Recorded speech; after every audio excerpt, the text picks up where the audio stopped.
Ladies and gentlemen, we were not ready for it. We got ready for it, and oh boy, that was worth it. मैं पहली बार इतना आगे बैठा किसी movie को देखने के लिए, और मैंने पहली बार नोटिस किया कि आगे वाले सीट में भले आपको पूरा स्क्रीन देखने के लिए ऐसे ऐसे मूव करना पड़े, पर आगे वाले सीट में साउंड सिस्टम बहुत अच्छा रहता है भाई। बिना किसी देरी के चलो बैठते हैं आदित्य धर के लोहे पे और शुरू करते हैं इस वीडियो।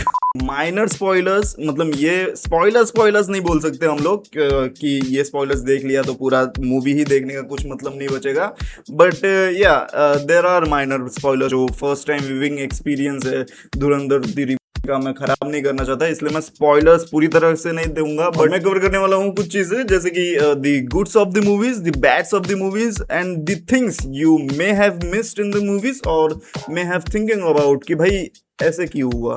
तो मैं उसमें मेरा भी पॉइंट ऑफ व्यू दे रहा हूँ, और मैंने इंस्टाग्राम पूरा छान लिया है इस वीडियो को बनाने से पहले। तो इंस्टाग्राम पे जितने भी लोगों का ओपिनियन है उसके बदौलत मैं इस स्टेटमेंट्स पे आ रहा हूँ। सो अगर मैं गलत भी हो सकता हूँ, और आप लोगों को पूरी फ्रीडम है कमेंट सेक्शन में हगने का, मतलब कमेंट सेक्शन में अपना ओपिनियन देने का। सो या लेट्स स्टार्ट द वीडियो।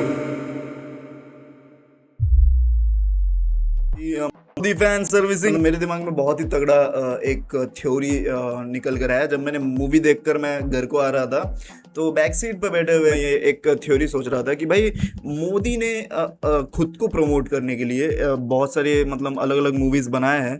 एक मूवी का मुझे ध्यान में नहीं है कौन सा मूवी था वो, बट एक मूवी जो विवेक ओबरॉय खुद मोदी बना था, इट वॉज टेरिबल भाई। मे भी उन्होंने उरी देखा, और उरी देखने के बाद ही वॉज लाइक तो उरी में समवॉट मोदी जी को दिखाया गया उस कैरेक्टर के साथ। मैं फोटो लगा दूंगा। मैं गया था यामी गौतमी का मूवी देखने के लिए, आर्टिकल 370 भाई, उसमें भी मोदी सर्विसिंग हुई है। एंड गेस व्हाट, आदित्य धार ने वो मूवी प्रोड्यूस किया था। कहीं ना कहीं मोदी जी ने भी ये दोनों कैरेक्टर्स देखने के बाद ही वाज लाइक और तीसरे इंस्टॉलमेंट में वो खुद फीचर हो गए भाई। एक लिटरली सारे कैरेक्टर्स का नाम लगभग मॉर्फ्ड है। मोदी जी तो मतलब नाम तो छोड़ो, वो सीधा स्क्रीन पे ही आ गए भाई। मतलब this should considered as Modi जी's first debut in Bollywood. Let's be honest bro. Aditya Dhar भी लाइक हाँ मैंने प्रोपेगेंडा मूवी बनाई, अब व्हाट टू डू मदर। हम प्रोपेगेंडा वाली बात कर रहे थे, तो इवेंचुअली हम बात कर रहे हैं the bads of the movie. Discuss हो चुका था एक फेमस यूट्यूबर से कि इस तरह के मूवीज देखने के बाद लोगों के विचार बदलने लगते हैं, लोगों के बिहेवियर बदलने लगते हैं, बहुत ज्यादा वायलेंट हो जाते हैं। तो मेरे ख्याल से at the end of the Dhurandhar the revenge मेरे अंदर ज्यादातर देशभक्ति था भाई। मतलब इस मूवी को देखने के बाद लाखों बच्चे इंस्पायर्ड होने वाले हैं आर्मी ज्वाइन करने के लिए, देश के लिए बलिदान देने के लिए। यहाँ मारकाट है, वायलेंस है, but it is what it is. ये रिवेंज इसके लिए ही ट्यून इन करने वाले थे हम। और अगर आपको मारधाड़ वायलेंस वगैरह नहीं पसंद तो मत जाओ।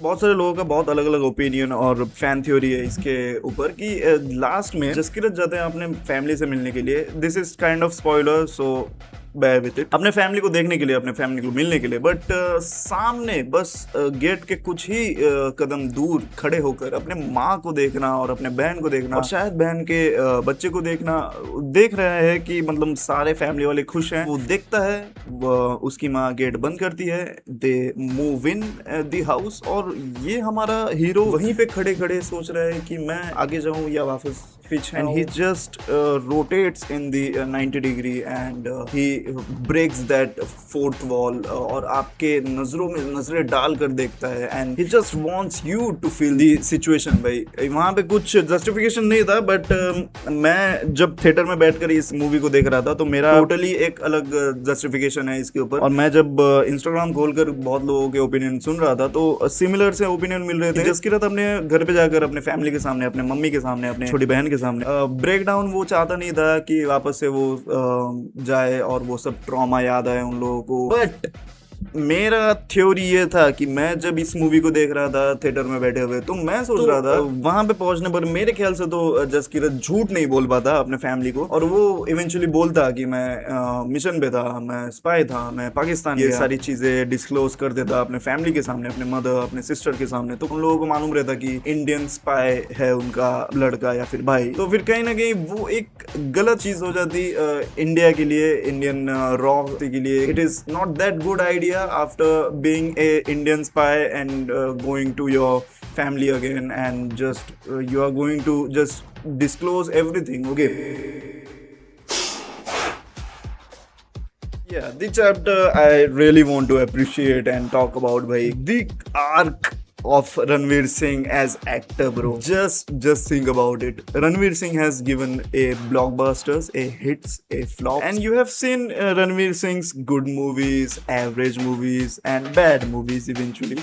But you have never seen Ranveer Singh bad acting bro. हम लोग हमेशा यही बात करते रहते हैं कि ऋतिक रोशन कैसे अपना 100% देते हैं हर एक कैरेक्टर में, हर एक कैरेक्टर में वो नेल करते हैं, हर एक कैरेक्टर में वो इतनी अच्छी एक्टिंग करते हैं. But we didn't understand the importance of Ranveer Singh in this industry bro. पहला पोर्शन जो पहले चैप्टर से स्टार्ट होता है कि वो अपने बहन को ढूंढ रहा है, और जब जाता है अपने छोटी बहन के पास कि वो कहाँ है, और वो जैसे ही दिखती है, no sound is playing at the background bro. The face of Ranveer Singh, that's the face of the superstar bro. That's the superstar over there. मैं उस सीन के लिए बहुत बहुत ज्यादा एक्साइटेड था. मैंने मतलब वो पूरा एक पोर्शन रिकॉर्ड किया. I will not suggest you to record your movie while watching in theatres, but मैंने वो रिकॉर्ड किया भाई, और मैं अभी भी देखता हूँ. And I this movie has one of the greatest acting by Ranveer Singh. Music के ऊपर अलग से इंस्पेक्शन होना चाहिए भाई.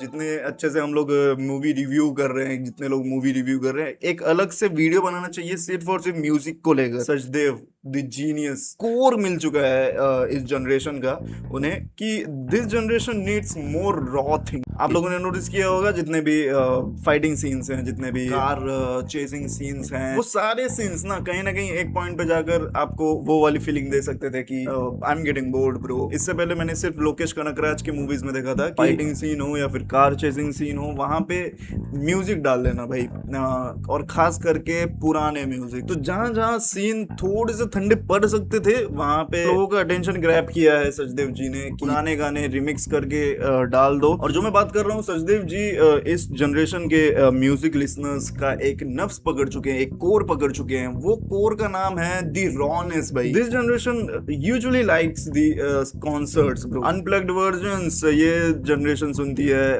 कोक स्टूडियोज के गाने. अगर आप सारेगामा पे जाकर धुरंधर 1 के ट्रैक सुनो, या फिर टी सीरीज पे जाकर धुरंधर द रिवेंज के साउंड ट्रैक सुनो, तो फिर आपको वो एक रॉनेस समझ में आएगा. ऐसा लगेगा कि ये गाना कोई स्टेज पर परफॉर्म कर रहा है.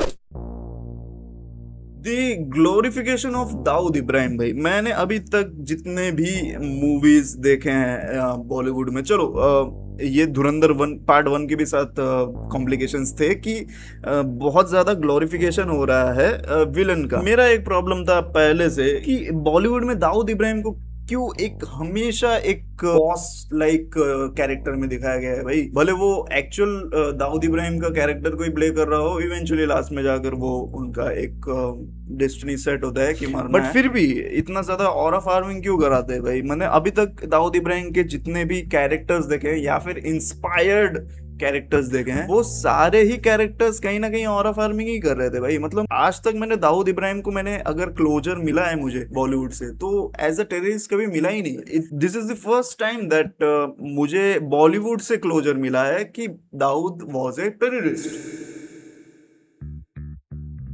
I was waiting more of from गोरी मैम भाई, बट आई रियली फील कि वो एक कैरेक्टर कहीं ना कहीं दी रिवेंज मोड में उन्हें भी आ जाना चाहिए. उन्हें भी कुछ you know the women empowerment वाली चीजें, वो वाली चीजें हो सकती थी उनके साथ, बट नहीं हुई. It felt bad, but it didn't felt like it was necessity. और तुम लोगों ने किया नहीं. नेसेसिटी क्या था पता है? Some glimpse of Rehman Dakait भाई. वेस्टेड कैरेक्टर नहीं बोल सकते, character was top notch played by Arjun Rampal, but the wasted arc भाई. मतलब the moment when he realizes, the moment when he gets that Hamza is a Indian spy, spoiler alert, वो अपने एक अलग आर्क में जा चुका है भाई. He is on his beast mode. वो अपना सर शेव कर देता है and he is ready for the Qayamat bro. But उसके बाद होता क्या है भाई? 1 मीटिंग, उसके बाद पकड़ा पकड़ी, भागो भागो भागो एंड खेल खलास.